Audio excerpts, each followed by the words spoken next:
Argumentação e retórica. O livro que você vai ler hoje é, na verdade, um curso de 8 aulas que tem como objetivo apresentar a estrutura de um texto argumentativo, assim como seu conceito de tese e tipos de argumentos. A autora pretende explicar a diferença entre a demonstração do ponto de vista sobre um assunto e o convencimento, persuasão. Este estudo busca desenvolver ao aluno a capacidade para analisar os textos de opinião e os que possuem linguagem persuasiva. A argumentação é um exercício de lógica. A argumentação é a atividade de formulação de ideias que se relacionam ao raciocínio, tanto na produção textual quanto na fala. Os argumentos não podem ser pensados na hora, sob pena de parecerem frágeis e inconsistentes. Por isso, é necessário planejamento. Na escrita, é possível encontrar argumentos fracos ou contraditórios, exigindo uma reescrita de alguns pontos de vista do texto.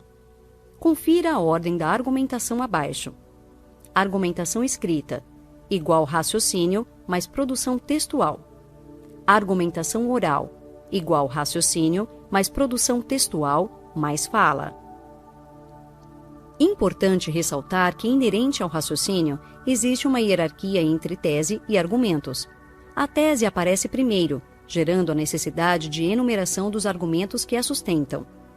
Em uma dissertação clássica, recomenda-se que, depois de apresentar a tese, sejam elencados e desenvolvidos os argumentos, para, no fim, se ter a conclusão. É neste momento que o escritor deve associar as ideias defendidas com os fatos apresentados. De forma esquemática, a estrutura de uma argumentação pode ser representada da seguinte maneira: introdução, apresentação do tema a ser debatido na tese. Desenvolvimento, lista de argumentos que devem ser comentados. Conclusão, retomada da tese e do argumento principal. Normalmente, a ideia para a tese aparece quando ouvimos uma notícia, participamos de uma conversa, lemos um jornal ou alguma outra atividade habitual do dia a dia. O objetivo da tese é contrariar ou reforçar uma ideia. É a partir da tese que reunimos argumentos para consolidar a sua posição. Ou seja, tanto na fala quanto na escrita, selecionamos informações que consideramos relevantes para sustentar o nosso ponto de vista. A única exigência é que o argumento seja categórico.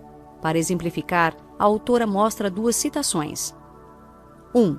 Maus hábitos alimentares são nocivos à saúde. Forma afirmativa. 2. Alimentos muito gordurosos não fazem bem à saúde. Forma negativa. O que é retórica? Fundamental na comunicação desde a antiguidade clássica, a retórica foi considerada inicialmente como uma técnica de persuasão e convencimento. Foi Aristóteles, 384-322 a.C., que elevou o status da retórica à ciência.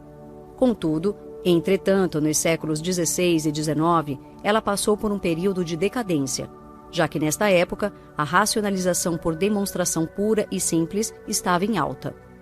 Em 1958, a retórica ressurge com o livro de Ian Perryman, 1312-1984. Nele, o autor não abandona a demonstração, mas afirma que o público é quem determina a argumentação, e como eles são diferentes, é pela retórica que se deve pensar em modos de informar e argumentar determinados assuntos. Retórica e argumentação. Relacionadas, a retórica dá relevância ao poder persuasivo da linguagem, ampliando os efeitos dos argumentos. Contudo, existe uma distinção importante entre argumentação e retórica. A primeira ganha destaque por meio da razão, com listas de confirmações que validam ou contrariam a tese. Já a segunda vai um pouco além e também usa a emoção. O objetivo da retórica é convencer, e para isso, somente os fatos são insuficientes. Mas importa a forma que os argumentos são apresentados, seja na fala ou escrita. Ou seja, para a retórica não basta apenas escolher os melhores fatos e apresentá-los de forma ordenada. É essencial pensar como cada argumento vai ser recebido pelo público-alvo. O perfil de quem você quer atingir, é fundamental para saber como explorar cada alegação. Na fala, não se pode esquecer de outros recursos importantes para o convencimento, como gestos, expressão facial, entonação, pausas e até o ritmo da locução. Os gestos e expressões podem confirmar ou contrariar o que está sendo dito, por exemplo. A entonação serve para motivar os sentimentos, enquanto o ritmo direciona a atenção do público e as pausas dão um destaque para o argumento. No texto, a pontuação é uma ferramenta importante para a retórica. A organização dos fatos também é fundamental para alcançar determinado sucesso. Sendo assim, mais do que lógica, a retórica é um exercício estratégico. A autora preparou 2 exemplos para se entender a diferença entre argumentação e retórica. 1. O réu foi condenado por assalto à mão armada. 2. O réu foi condenado por assalto à mão armada. Enquanto o primeiro exemplo só explica ao público sobre a condenação, o segundo demonstra indignação e motiva o interlocutor a também ter este sentimento. Ou seja, a pontuação é responsável por direcionar a emoção do leitor com o conteúdo do texto. Outra forma de direcionamento é por meio de pausas no texto, feitas com vírgulas ou reticências. Perceba a diferença no exemplo abaixo. 1. O réu foi condenado por assalto à mão armada. 2. O réu foi condenado por assalto à mão armada.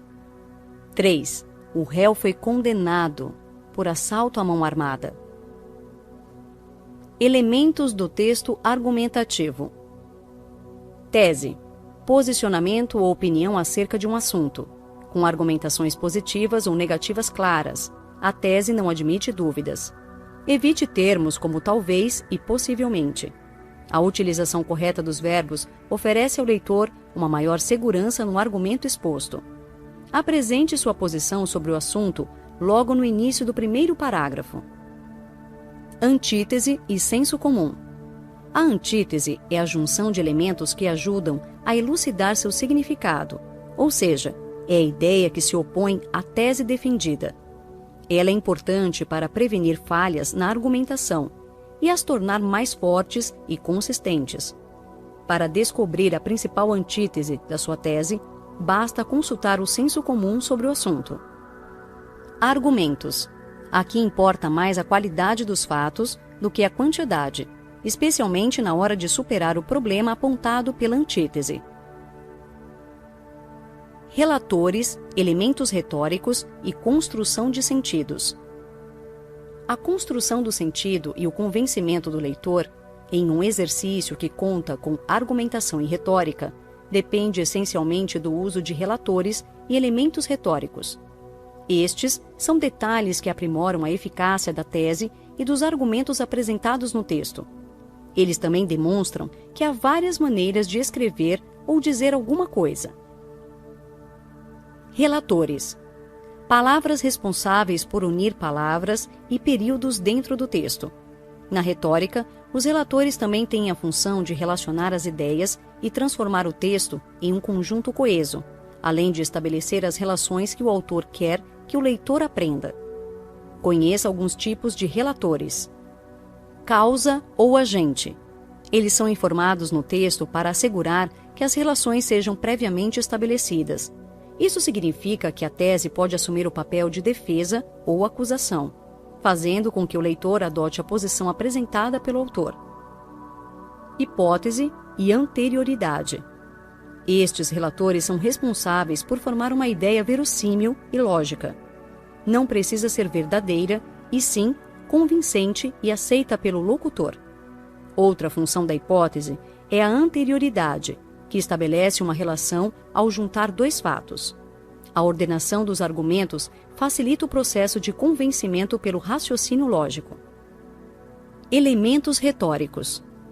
Expressões que funcionam para ressaltar certas características e conquistar a adesão do leitor ao pensamento positivo ou negativo que se faz de um sujeito ou objeto. A autora fornece um exemplo para se entender melhor. 1. Ela não aparenta ter 10 anos. 2. Realmente. ela não aparenta ter 10 anos. Tanto a palavra realmente quanto o ponto de exclamação reforçam a ideia que o autor quer passar ao leitor. Só tome cuidado para não usar expressões que levam a dúvidas, como talvez ou pode ser que. Outro problema são palavras que subestimam o público, como por exemplo, é óbvio que, todo mundo sabe que, ou qualquer pessoa sabe. Na fala, uma boa forma de reforçar aquilo que deseja é usando os recursos de pausa, repetições e aumento de tom em palavras importantes. Ordem dos argumentos e tipos de reforço argumentativo. A sequência dos argumentos apresentados é essencial. De modo geral, o público fica mais atento no início e fim de uma apresentação. Por isso, os fatos mais importantes devem ser mostrados nestes dois momentos. Já os reforços argumentativos têm função similar ao elemento retórico: destacar fatos e ideias. 5 reforços são usados com frequência na argumentação oral e escrita. São eles: exemplo, definição, estatística, testemunho, citação. Os argumentos escolhidos devem ser apresentados ao público de acordo com a sua qualidade. O ideal é que no começo seja usado um bom fato para dar credibilidade ao autor e conquistar a confiança do público.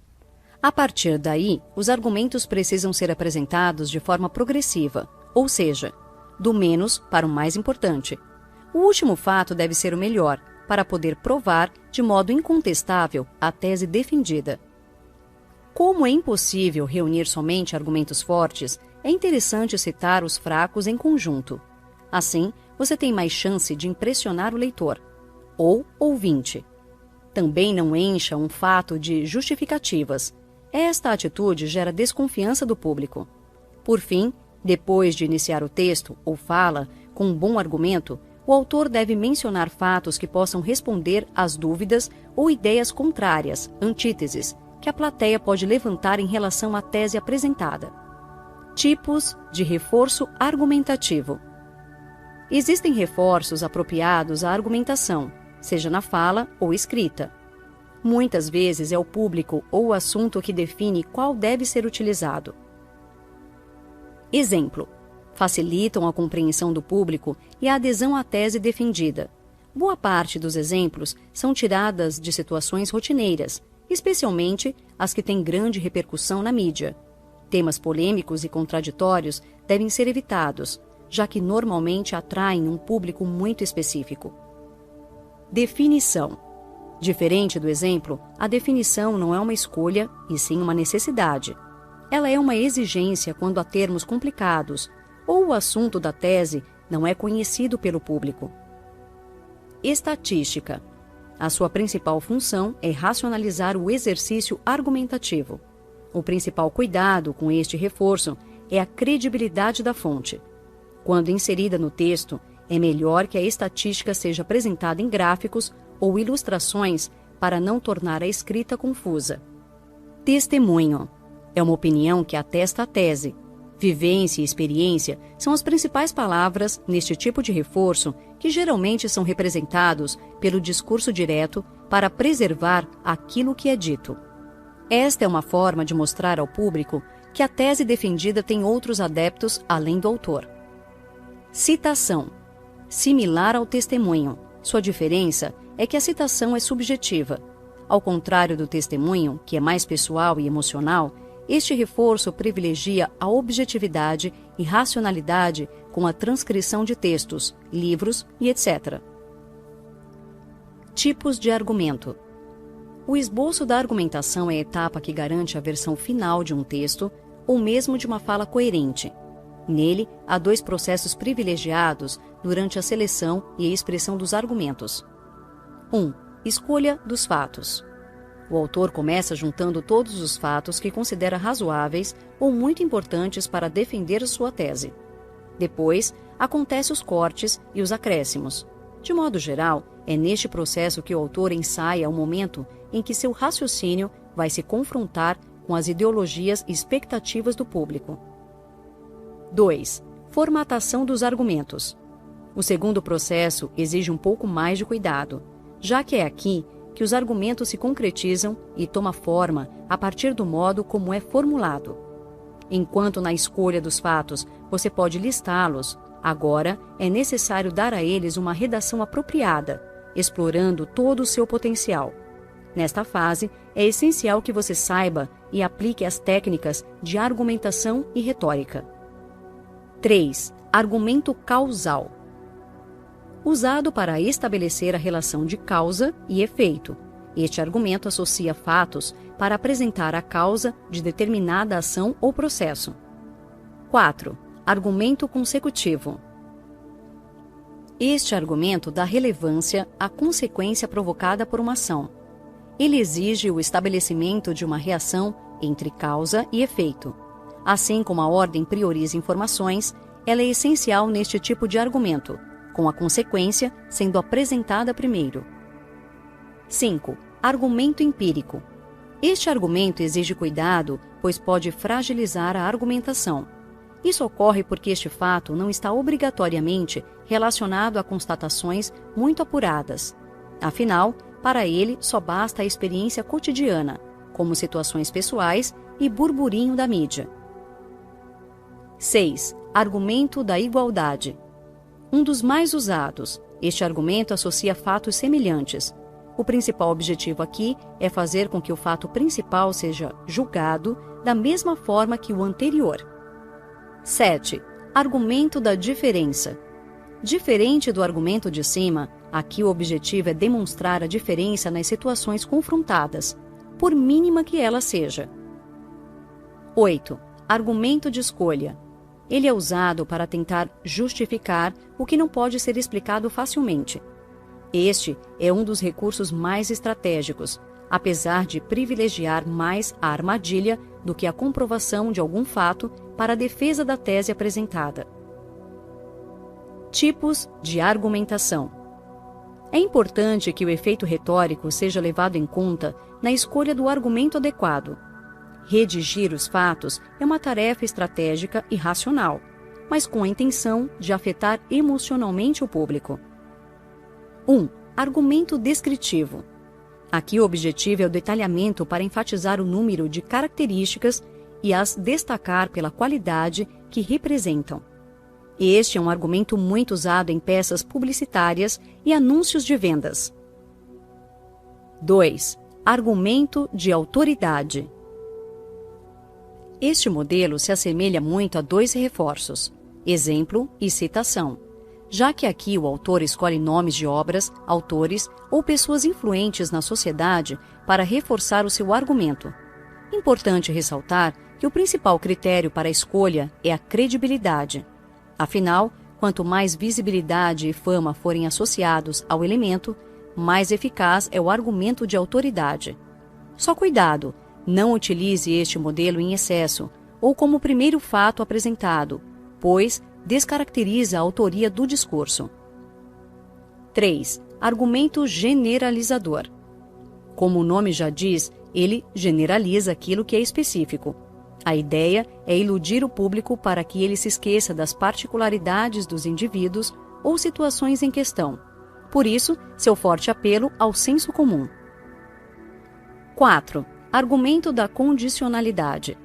Neste modelo se associa o casual ao consecutivo, pois a relação intrínseca entre dois fatos parte do pressuposto que uma coisa leva a outra. Este argumento é muito utilizado na política, especialmente em época de eleição. Por exemplo, o Brasil só vai dar certo se eliminarmos a desigualdade social. 5. Argumento da comprovação. Este tipo de argumento vai além da apresentação de um raciocínio viável ou uma ideia convincente. Aqui, a comprovação precisa ser concreta, com dados científicos e alguns reforços, como o do testemunho, exemplo e estatística. 6. Argumento probabilístico. Enquanto boa parte dos argumentos se sustenta no passado e presente, este modelo volta-se também para o futuro. O objetivo aqui é apresentar possibilidades com base em dados anteriores ou provar que uma situação do passado, levando em conta o histórico. Tipos de argumentação, retórica e funções da linguagem. A retórica influencia o exercício argumentativo a ponto de o qualificar e classificar. Existem dois tipos de argumentação. 1. Demonstrativa. Mostra e expõe um tema e seus argumentos de modo estritamente racional. 2. Retórica. Usa de estratégias de apelo emocional para convencer o público acerca de determinada ideia. Além da argumentação demonstrativa e retórica, há raciocínios, como generalizador e empírico, que constituem verdadeiras armadilhas ao público, com o objetivo de confundir a plateia na hora de emitir um juízo de valor sobre o assunto debatido. Por estes motivos, é necessário conhecer os recursos para diferenciá-los das argumentações válidas, aprimorando as técnicas de produção, recepção e crítica. Argumentação demonstrativa. Na argumentação demonstrativa, é usado a comprovação como recurso, sem apelar emocionalmente para o público. Neste tipo de fala ou escrita, basta a exposição de dados que sustentem a sua tese. Função referencial de linguagem. Nesta função é priorizado a informação em detrimento da opinião. Essa característica vai de encontro com a argumentação demonstrativa. Por isso, a linguagem nesse tipo de discurso é mais contida, evitando demonstrar opiniões. O uso excessivo de adjetivos e expressões de juízos não é usado. A função referencial e a argumentação demonstrativa é muito utilizada em notícias de jornais sérios. Argumentação retórica. Ela vai além da demonstração, sendo firme na opinião que assume e defende. Mais do que só expor fatos, nesse tipo de argumentação é possível verificar a melhor forma de passar determinada informação. Função conativa. A função conativa da linguagem se preocupa com o público-alvo. Seu objetivo é provocar determinados efeitos sobre quem recebe a informação. Os anúncios publicitários são um belo exemplo deste modelo. Função fática. Ela testa o canal de contato entre autor e público, sendo fundamental para o êxito de uma comunicação. Ou seja, se o canal funciona, o contato é estabelecido e o diálogo se desenvolve. Por isso, é frequentemente usada na argumentação retórica.